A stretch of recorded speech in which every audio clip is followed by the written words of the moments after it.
Hi, my name's Peter Willis. I'm a member of the BMFA Achievement Scheme Review Committee. And a lot of you have been asking us for guidance videos on doing the fixed wing A and B test. And this video is the flying part of the fixed wing A test. Now, if you haven't already done so, I suggest you watch the introduction video, which will tell you about where to find all the documentation and give you some guidance on preparing to take your A or B test. But in the meantime, let's go and find Duncan McClure and get him to show us what's involved in the fixed wing A test. Right, Duncan, would you like to take us through the pre-flight checks that candidate would be expected to do for an A test? Sure, Peter, pleasure. Okay, obviously I've taken the model out of the car and I've put it together and I checked the airframe for transit damage while I was doing that. But what I'm going to do now is run through the 5-point check that's in the handbook.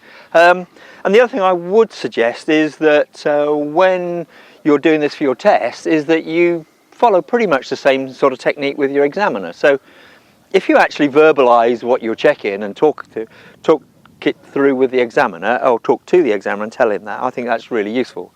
So first thing I'm going to do is have a look inside.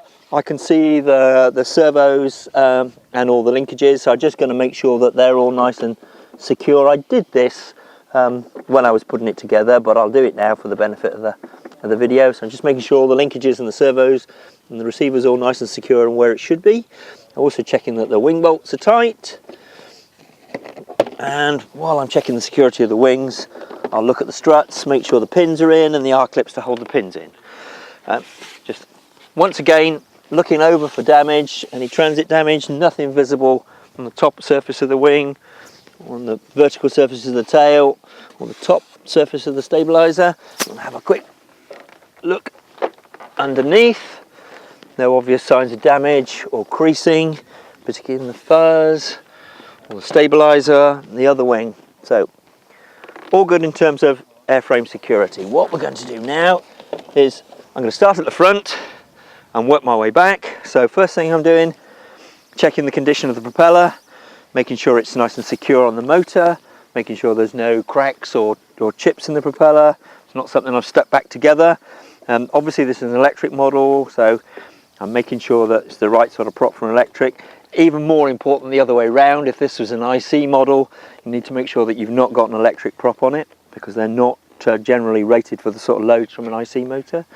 So it's the right prop's not damaged, no cracks or chips or anything. The propeller's secure, and at the same time I can check to make sure the motor's secure, it's not come loose from the firewall or anything like that. So I'm happy about that. What I'm going to look at next is the undercarriage, and again I'm looking for security of the undercarriage. This model's got spats, so I'm making sure the wheels rotate freely so they've not become fouled in the spats with any mud or whatever. Same here, wheel rotates freely. The main undercarriage leg is good and firm. Same this side. That wheel rotates nicely. What I'm going to look at next are all the control surfaces. And at the same time I'm looking at the surfaces, I'll look at the security of the servos for those in the wings, and also all the linkages. So this model's interesting because, as you can see, it's foam. So it has a mixture of live hinges, in other words the foam bends, as well as inset plastic hinges. So I'm going to check on all of those. So I'm going to start from this wing, and I'll just give a gentle pull on each of the control surfaces at the hinge points. Same with the flaps, give them a pull. What I'm going to do now is tip the model over. Can you see that all right, Peter? Yes, thank you, Duncan. Okay, cool. Just checking the linkages. See the servos are secure, and the ball joints are secure. Okay, I'm going to go around. I'll go around the back. That should give you a good view. Check on the ones on this side. Giving these hinges a little pull. All good. Checking these linkages. Fine. Look at the ones on the tail. Check the surfaces. Check the individual hinges. Go around this side. There we go. You want to pull. Same on the rudder. There are actually, I'll rotate it because you can see the rudder linkages up here. check the servos for that at the other end, and the same with the elevators. So there. So we've checked the model over, we've checked integrity of the airframe, we've checked all the control surfaces and hinges, we've checked all the linkages and all the servos, security of the undercarriage, security of the motor and propeller. So we're all good to go. Okay, let's go and commit to aviation. Okay. Okay, you saw earlier this is an electric model, and I've chosen not to make the model live until I'm actually right on the edge of the strip.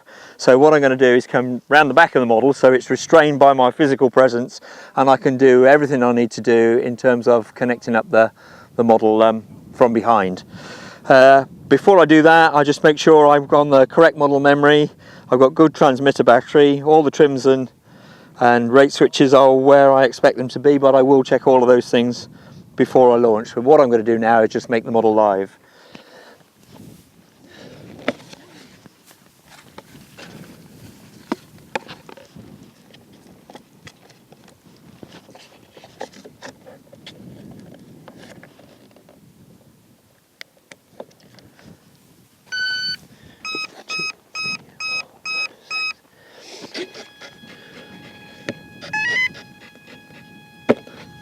I don't know if you could hear that, Peter, but the speed controller gave me 6 beeps because it's a 6-cell battery, so it thinks the battery's in good condition. I did actually check the battery with the bat stat before I put it in. What I'm going to do now is my immediate pre-flight checks before I launch. So I'm checking all of the controls. So we've got right aileron, left aileron, making sure they go in opposite directions, up elevator, down elevator, right rudder, left rudder, and this model's got flaps. So we'll cycle the flaps, make sure everything's working fine there. What I'm then going to do is repeat all of that, but at full throttle.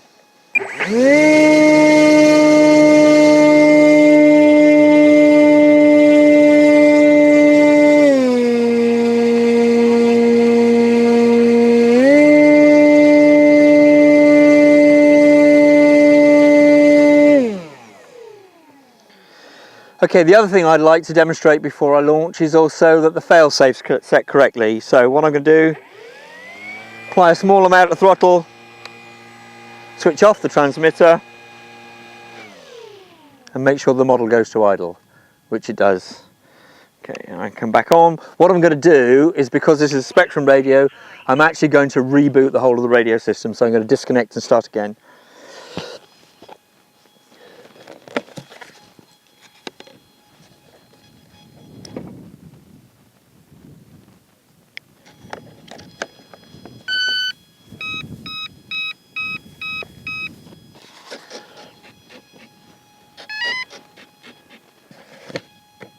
I'm just going to do a very quick power check. A couple of things Duncan did not mention. Although this model has a gyro, it was switched off for these demonstration flights, as it would have to be for any test other than a BPC. Also, he had undertaken all the usual centre of gravity and setup checks, as well as a range check on this model before we commenced filming. Having completed a quick visual scan of the airspace and takeoff strip, the first flying part of the test is the takeoff and turn crosswind, whilst climbing up to circuit height. This should not be too high, about 100 to 150 feet is usually enough. Once reaching circuit height, the examiner is looking for level flight in the straight sections of the circuit, with careful use of throttle if necessary to maintain that level flight, and good use of throttle and elevator in the turns to ensure the model remains level.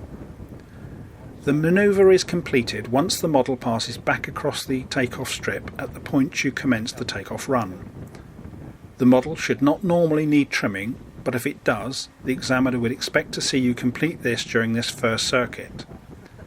Once you have completed this circuit, you can position the model, usually via another circuit, for the next manoeuvre, which is the figure of 8. This commences as you fly straight along the strip. Then just before your model approaches the centre point of the manoeuvre, which will be straight in front of you and the examiner, you commence the first 90 degrees of the left-hand circle until the model is flying away from you in line with the centre point. Then roll right and carefully complete the 360-degree turn of the right-hand circle. When the model is flying away from you again along the centre point, you bank left to complete the remaining 270 degrees of the left-hand circle. The manoeuvre is completed once the model has passed the centre point flying straight along the strip again. It is quite difficult to see the actual shape of this manoeuvre on video when viewed from the ground. So let's look at that again from above. It's important to remember that the examiner is looking for circles of similar size, as well as the changes in circle direction being straight in front of you both. If there is a strong wind, then the in-to-wind parts of the manoeuvre may appear to take a little longer to complete, and the now-wind parts a little faster, to maintain the size and shape. You can also see that Duncan had to constantly adjust the bank angle to keep the circles at a consistent size and shape. The next manoeuvre is the rectangular circuit and power on landing. This commences once again as you fly past the centre point, flying along the strip. The crosswind, downwind and base leg elements need to be straight sections with 90-degree turns at the corners of the circuit. The examiner will expect you to make all the usual circuit position calls, and as you turn final approach, they will be watching for good use of elevator to control speed, throttle to control height, and expect to see a quick glance at the strip to ensure all is clear and safe for landing.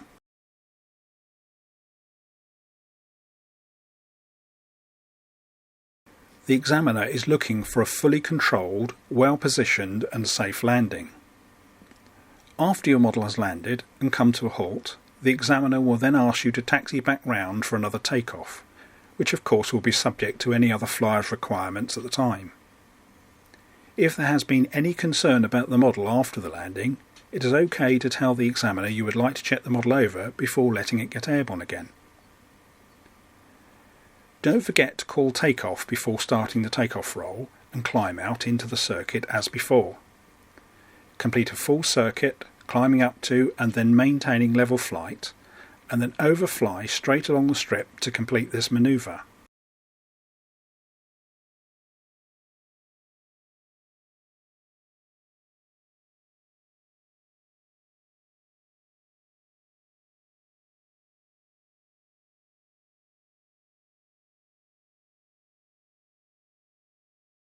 The next manoeuvre is the opposite direction circuit, so you will need to manoeuvre your model to change circuit direction. Don't forget to warn other flyers of the manoeuvre. In this case, Duncan is doing a procedure turn at the upwind end of the runway, and then to warn them of the opposite direction circuit you plan to fly. Once again, the examiner is looking for well-coordinated level turns and level flight in the straight sections of the circuit. The purpose of this part of the test is to ensure you are confident and capable of flying in the opposite direction, as some model flyers are not so comfortable flying opposite to their normal circuit direction, which has usually been dictated by the prevailing winds at their club flying strip. The final part of the test is the power off landing. Your examiner will ask you to climb up to about 200 feet, and then they will call your simulated engine failure somewhere overhead. You should then shut the throttle, make your dead stick call, and make a glide approach to the strip, making full allowance for the wind direction and speed on the day. If anything, it's better to be a little high on final, and then use some gentle S-turns to lose height, rather than trying to stretch a glide with the consequential risk of a stall or undershoot of the runway. The landing should still be fully controlled with sufficient speed to complete the flare and touchdown. Depending on the protocol at your club strip, you can check to enter the live strip to recover your model, or taxi back to the edge of the strip, or the safe point on the taxiway to recover it. Under no circumstances should the model be taxied towards the pilot box or the pits area. Walk out to it.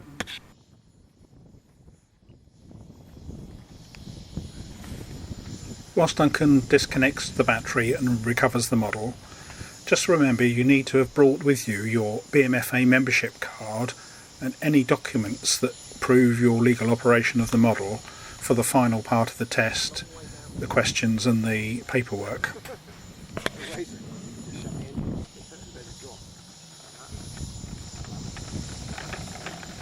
Okay Duncan, what would a student be expected to do as part of the post-flight checks? Okay, Peter, they're pretty much the same as the pre-flight checks. Even more important if there's been, you know, if it was a hard landing or perhaps a model cartwheel or something that that might have caused some damage. But basically it's the same thing again. So we're just going to check over the general integrity of the airframe. I'm going to start at the back this time. So it's the control surfaces at the back, checking the fuzz, checking the control surfaces on the wing. All look good. Just giving the hinges a little pull, just checking for any damage, but we didn't cartwheel or nose over or anything when we landed. But I will check security of the undercarriage, because obviously we had to use that when we were landing. That's all good. Check the security of the wings, security of the nose, security of the motor, security of the prop, and condition of the prop. We'll just have a quick look at the linkages underneath, but as I say, nothing untoward happened during the flight, so we're not expecting to see any significant damage, but it's always worth a check. And I think that's one of the really great advantages of actually cleaning your model, particularly if it's IC.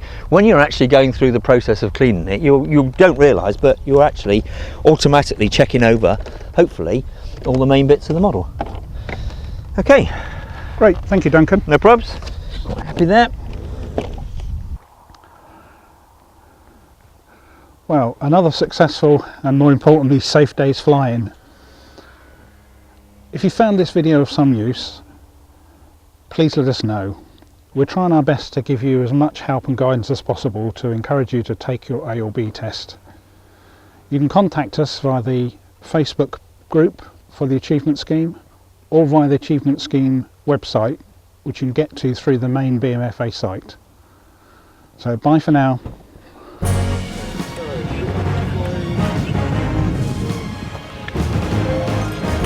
Oh.